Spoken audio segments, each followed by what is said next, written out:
Shalom Haverim, Shalom Haverot. Vamos então começar uma nova paraxá. Hoje Bereshit 40. E Bereshit 40 é uma paraxá que ela fala muito de sonhos, no caso, os sonhos de Yosef. E temos muitas coisas muito curiosas nessa paraxá.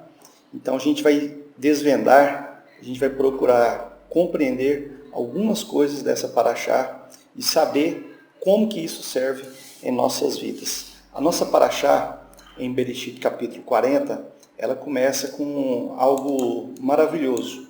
Começa com a situação de Yosef na prisão. Mas como, Moré, você pode falar que isso é maravilhoso? Bom, a visão que Yosef tinha das situações que aconteciam com ele eram totalmente diferentes da visão que as outras pessoas têm da sua vida. E, por exemplo, você já se perguntou se o destino, ou já perguntou para você onde é que você gostaria de estar em tal época de sua vida?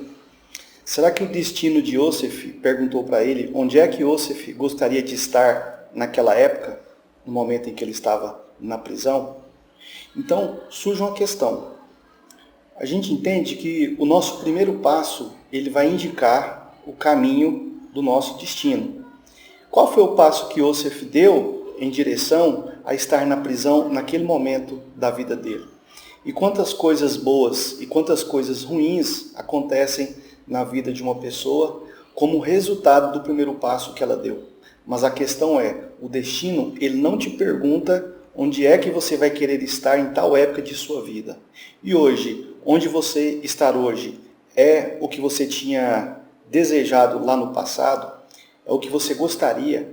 A vida que você leva hoje, as coisas que acontecem com você hoje, a maneira que você está hoje, é o que você tinha planejado há 10 anos atrás? Então, o destino, ele não pergunta onde é que você vai querer estar. Ele simplesmente vai te colocar lá. Mas esse estar e esse colocar, ele vai depender muito da maneira que você vai dar os seus primeiros passos. Na história de Yosef, ele deu muitos passos que o levaram a ser vendido como escravo no Egito. Ele deu muitos passos em que a esposa de Potifar o desejou.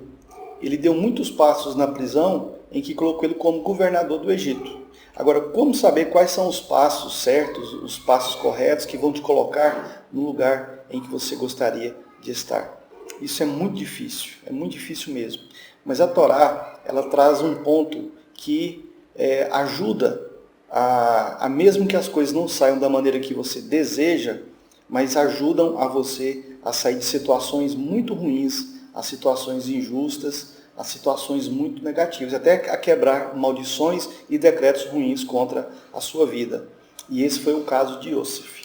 E a nossa paraxá, ela tem pontos em que nós devemos levar em consideração, como por exemplo, no verso 1, no Passuque 1, onde fala que e sucedeu que depois dessas coisas, as palavras, o mordomo e o seu padeiro tinham ofendido ao seu amo. Bom, será que o texto ele está escrito dessa forma? É claro que não. É claro que quando a Torá ela é traduzida do hebraico para outras línguas, algumas modificações no texto são feitas para adequar aquele idioma. Mas o que eu quero chamar a atenção hoje são as repetições da palavra Melech, ou seja, rei do Egito, e depois faraó. E será que rei do Egito e faraó é a mesma coisa? Então vamos ler de uma forma mais entendível. E sucedeu que depois dessas coisas, o mordomo do rei do Egito e o seu padeiro tinham ofendido ao seu amo, o rei do Egito. Bom, numa leitura como essa, muita coisa fica omitida, muita coisa fica escondida e fica muito difícil de você entender esse texto. Então vamos lá. Em hebraico, em vez de destas coisas, está ali destas palavras. E também temos a questão do mordomo. Esse mordomo, ele era que tipo de mordomo? Ele era que tipo de oficial do rei? Ele cuidava de quê? E o padeiro? O padeiro cuidava de quê? E também essa repetição de rei do Egito, 2 vezes, a qual ficou muito bem grifado aí. E depois nós temos então o faraó, ele colocando ali um veredito, uma punição para o mordomo e o padeiro. E será que o rei do Egito e Faraó é a mesma coisa? Bom, a palavra Faraó ou Pará significa casa grande. Então, as pessoas pensam que Faraó significa rei, e não é rei. A palavra Faraó, Pará, em hebraico, ou Poró, em hebraico, significa casa grande ou casa elevadíssima, que seria, no caso, uma casa, um local de adoração, um local de culto, um espaço religioso onde um sacerdote ele exercia a sua função ali. Então, enquanto Faraó ele diz respeito a uma pessoa que faz os serviços religiosos, Meler, o rei, ele diz respeito àquela pessoa que cuida da parte política, que cuida da parte militar, que cuida dos alimentos, dos impostos de um rei. Então, dá de se entender que rei do Egito é uma pessoa e Faraó é outra pessoa. Embora, em certos tempos no Egito, acontecia também de um faraó também ser o rei do Egito. E o Egito ele tinha mais de um reino. Então tinha Egito Baixo, Egito Alto, e cada um desses lugares tinha o seu próprio rei. Bom, mas vamos voltar a Iosef. Quem era Iosef? Iosef, como todos nós sabemos, era filho de Jacó. Era um dos 12 filhos de Jacó que fundariam as 12 tribos de Israel. Então Iosef ele era um sonhador enquanto ele estava na casa de Jacó. Então, enquanto ele vivia na casa de seu pai, ele sonhava. Mas quando ele foi levado para o Egito, ele deixou essa profissão. Ele se tornou intérprete de sonhos. Lá no Egito, nós não vemos em momento algum Iosef tendo algum sonho. Isso significa que um israelita sem emuná em relação com Elohim, ele sonha ao mesmo tempo e interpreta. Isso significa que um israelita, com sua emuná em relação a Elohim, ele interpreta sonho e ele também sonha. Diferentemente dos povos do Egito, que tinham dificuldades em interpretar os seus sonhos. Eles sonhavam, mas não interpretavam. Já o israelita, ele tinha a capacidade de tanto sonhar como interpretar.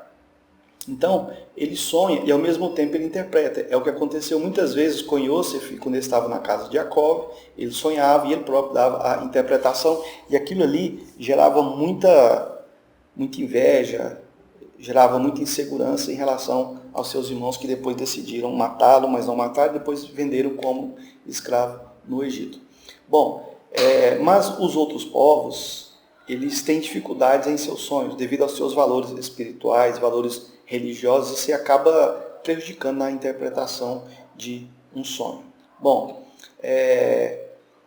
em relação a esses povos, eles não tinham algumas informações que vinham do Eterno, mas apenas eles interpretam os sonhos da maneira que eles imaginam. Isso não significa que Israel não terá sonhos em relação aos outros povos, claro que vai ter, mas que os segredos da Torá sempre serão dados de maneira mais profunda a Israel. E com isso, os outros povos sem Torá, eles são dificuldades em seus sonhos e também em seu destino.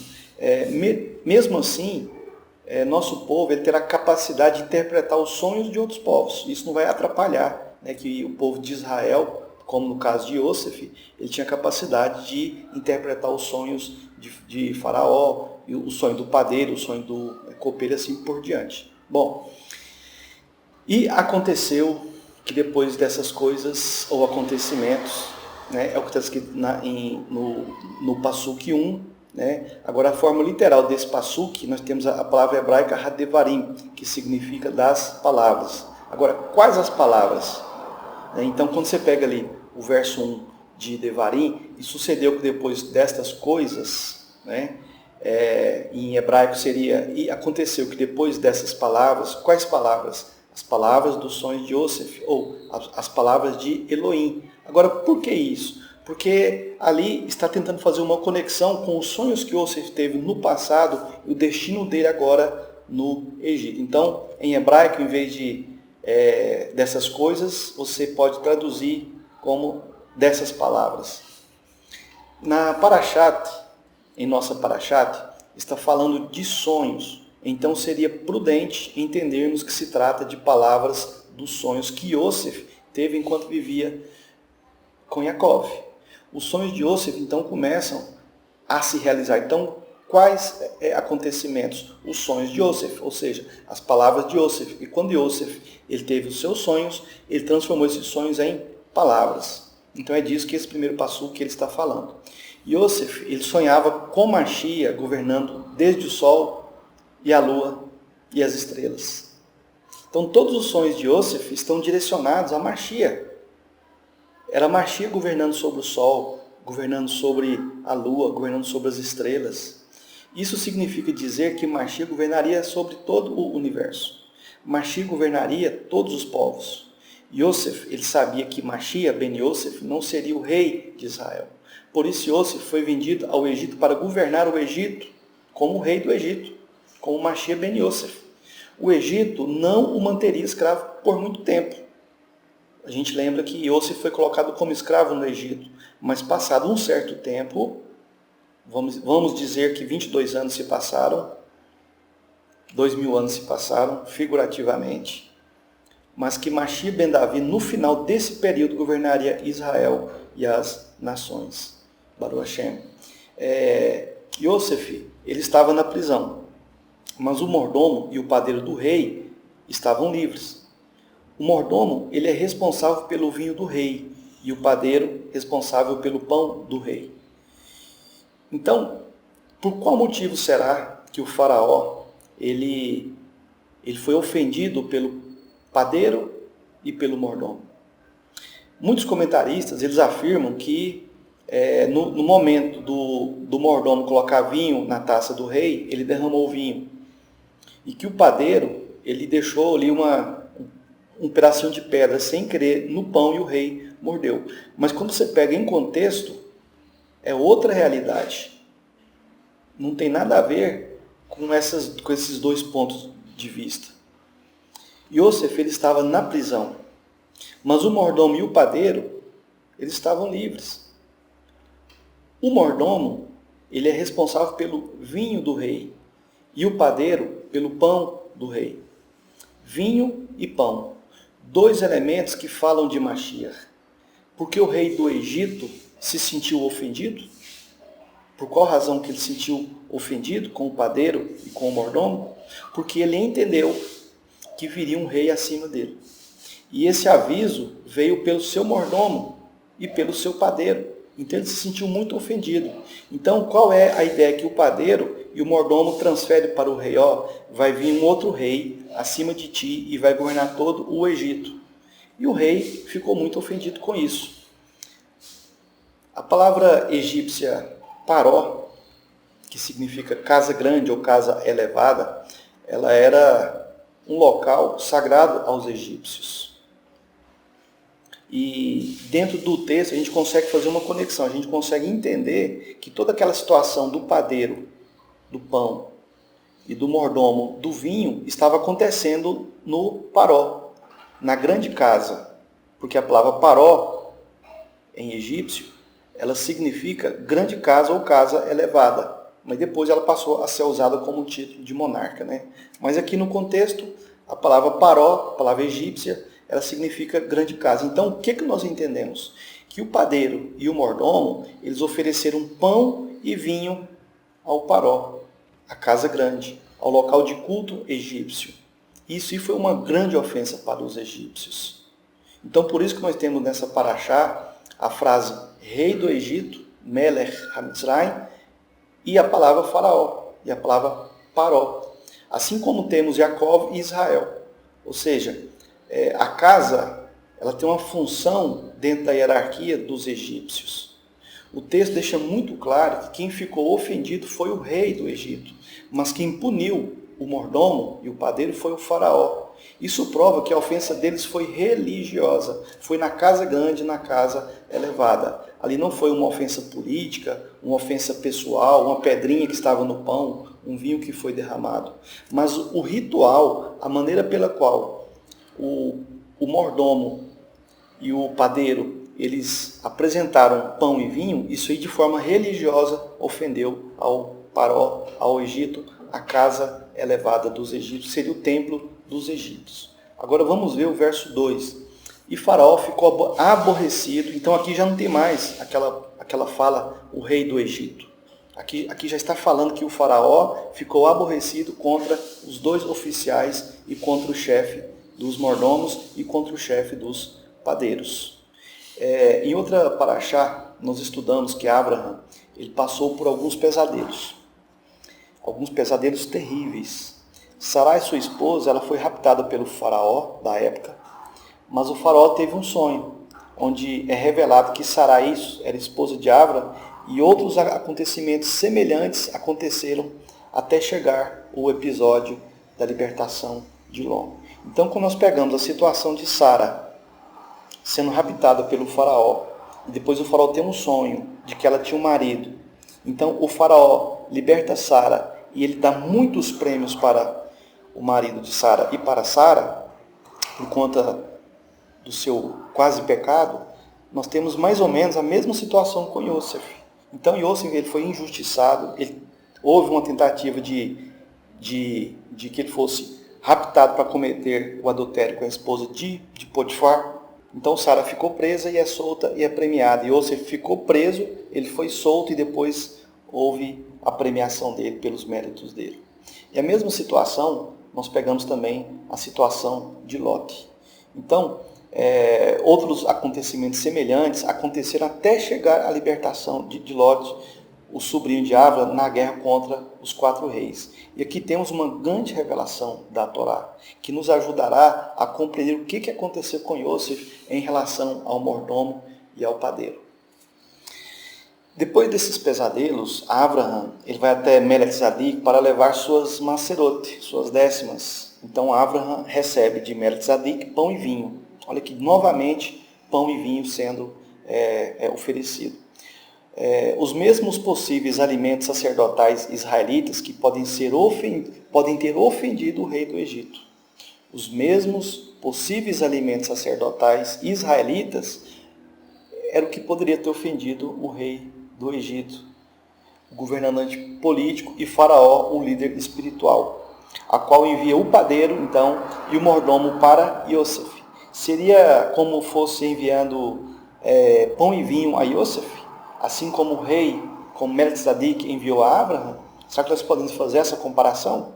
Porque a gente percebe que o ato do copeiro, vinho, e o ato do padeiro, pão, eles foram rejeitados tanto pelo rei do Egito como pelo faraó. E essas duas figuras, esses dois homens, que um representa pão e o outro representa vinho, então eles são enviados a Yosef, que os recebem. Assim como Melquisedeque, ele enviou pão e vinho a Abraham. Então nós temos aqui praticamente a mesma situação. Verso 3. E ele se pôs na prisão, na casa do capitão da guarda, cuja prisão, no lugar onde Yosef estava preso. E o capitão da guarda incumbiu Yosef para com eles, e ele os serviu, e eles continuaram por muitos dias na prisão. Então sonhos, eles são como achar pedras preciosas. Então quando você tem um sonho, e geralmente os sonhos eles vêm recheados de muitas imagens, de muitos acontecimentos desconexos, sem lógica, coisas, você voa, você leva tiro, mas nunca morre, você cai de penhasco e nunca morre, você cai do avião e nunca morre. Sonhos são assim.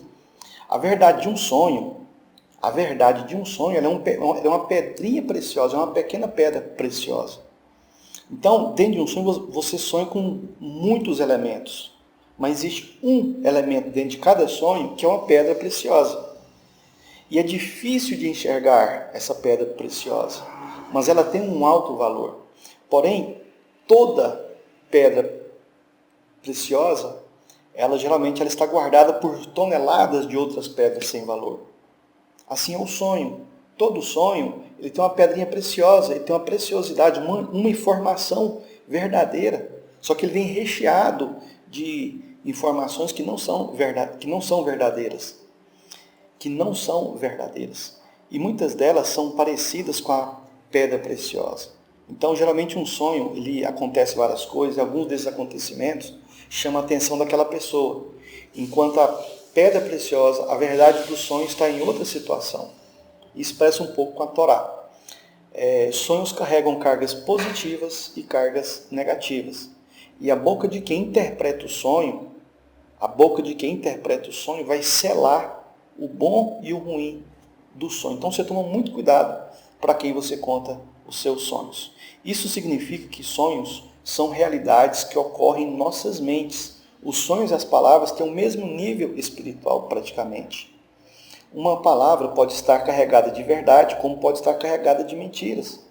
Uma fala pode ser apenas uma imaginação. Assim como o sonho pode ser apenas uma imaginação. Pode ser apenas o nosso ponto de vista ou o ponto de vista da outra pessoa. E nem sempre as palavras elas descrevem a verdade. Nem sempre as palavras descrevem a verdade. Assim como os sonhos também nem sempre descrevem a verdade.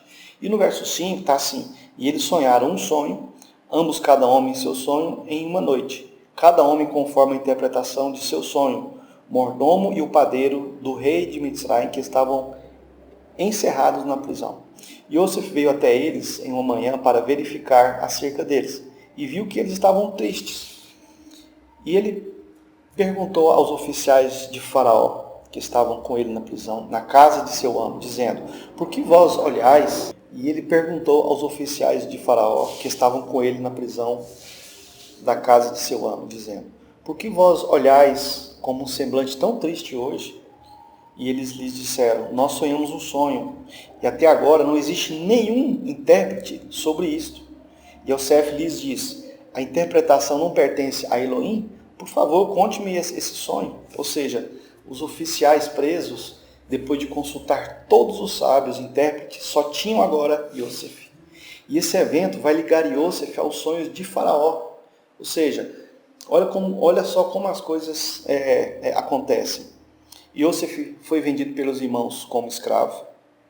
Depois ele foi para na casa de Potifar. Depois ele foi para na prisão. Sem esperança nenhuma, sem chance alguma de que os seus sonhos fossem realizados. E agora nós temos uma outra situação. Nós temos o mordomo oficial do reino do Egito. Nós temos o padeiro oficial, o chefe de todos os padeiros do Egito, oferecendo vinho e pão e sendo rejeitados. E isso que eles fizeram ofenderam muito a espiritualidade egípcia, as crenças dos egípcios. Então eles foram enviados para a prisão. Em qual local? Justamente no tempo e na hora e no local onde Yosef era prisioneiro. Então aqui houve uma conexão de fatos, de acontecimentos trágicos, de acontecimentos negativos. Porém, justamente desses acontecimentos é que os sonhos de Yosef eles começam a se realizar. Então, esse evento ele vai ligar Yosef aos sonhos do faraó futuro, em relação aos 7 anos de vaca gorda e 7 anos de vaca magra. Podemos ter certeza que a vida inteira de Yosef dependeu de sonhos, ou seja, dependeu de palavras, pois tanto uma quanto a outra influencia o nosso livre-arbítrio, influencia as nossas escolhas, os nossos destinos. Sonhar e falar são coisas muito perigosas. A interpretação do sonho do padeiro é historicamente mais importante que a do sonho do copeiro, embora as duas são muito importantes. Afinal de contas, é através do produto trabalhado pelo padeiro que Yosef ele recebe o cargo de governar o Egito. Pois ele, nos 7 anos de vaca gorda, ele passou a guardar os grãos em celeiros na terra do Egito. Enquanto o sonho do copeiro trazia a ideia de vinho, de alegria, a morte do padeiro simbolizava o fim de uma dinastia e o começo do governo de Yosef. Então, no momento em que ele seria colocado em liberdade como o governante, aconteceram todas essas coisas. A fé de Yosef em relação a Elohim de Israel era de fato inabalável. Podia acontecer o que acontecesse com ele. A fé dele permanecia a mesma, diferente de muitas pessoas que qualquer acontecimento à sua volta modifica a sua fé, a sua fidelidade, modifica o seu caráter, modifica as suas opiniões. Então a fé de Yosef era inabalável a Elohim de Israel, ao ponto dele nunca, jamais, ele ter prejudicado ou vingado contra qualquer outra pessoa. pessoas que o prejudicaram, pessoas que o acusaram. Ele nunca levantou a sua palavra, ele nunca levantou a sua voz, ele nunca tentou fazer justiça contra essas pessoas. Ele escolheu cumprir a Torá do perdão. É o mesmo que cumprir aquela frase, né? O verdadeiro adorador, ele adora em verdade e em espírito. Era justamente o que Yosef ele fazia. Yosef, ele não acredita que suas justificativas pudessem fazer qualquer tipo de justiça. E isso lhe foi dado o título de justo. Então, Yosef ele pede ao oficial copeiro, no momento que ele interpreta o sonho, que ele interceda por ele na libertação da sua prisão. Yosef, ele entendeu que quem lhe deu as interpretações dos sonhos, e seus próprios sonhos foi Elohim, também traria a sua liberdade. E que por causa disso viria os efeitos da revelação a seu favor. Yosef nunca praticou vingança, nem fazer justiça através da sua boca. Ele não absorve para si mesmo os erros que os outros cometem contra ele, mas ele se mantém isento e ele entende que o perdão ainda era uma demonstração de fé.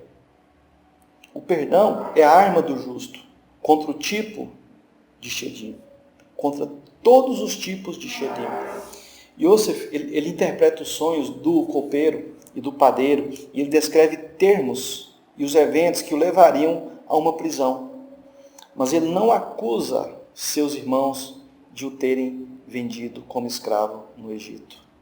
Quando Yosef ele interpreta os sonhos do copeiro e do padeiro, ele descreve os termos e os eventos que o levaram à prisão, em momento algum, em sua fala, ele acusa nem seus irmãos de terem vendido como escravo, nem a esposa de Potifar de ter dado um falso testemunho, acusar dele de tentativa de adultério.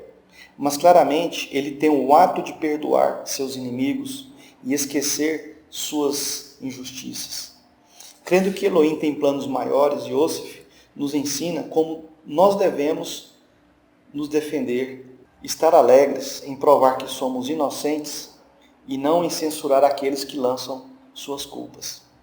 O ideal é a gente se alegrar em não ter que provar a sua inocência. Estar alegres em provar que somos inocentes e não em censurar aquele que lançam suas culpas. Agora, como que isso funciona? Como que isso era na cabeça de Yosef? Mesmo que Yosef ele tenha incitado o ódio de seus irmãos, a inveja, pensamentos negativos, onde eles pensavam que Yosef queria ficar com todas as riquezas de seu pai por conta dos sonhos e do comportamento dele. Mas o mais importante de tudo isso é que mesmo que você seja culpado, você pode ser transformado através de techuvá, através de perdão, através de elevação em inocente. Então é muito importante a gente se alegrar em provar que somos inocentes através do perdão, através da techuvá, e não em ficar censurando aqueles que lançam suas culpas contra nós. Yosef está nos ensinando que o reino de Elohim nos dá milhares de oportunidades e que a providência elohímica é melhor que a providência humana. Elohim é sempre soberano. Estudamos também nessa paraxá que aconteceram 2 sonhos em uma mesma noite. Um sonho daquele que oferecia vinho e um sonho daquele que oferecia pão. O copeiro oficial, assim como o vinho, ele se alegrou, porque o sonho dele trouxe liberdade dele ali daquela prisão.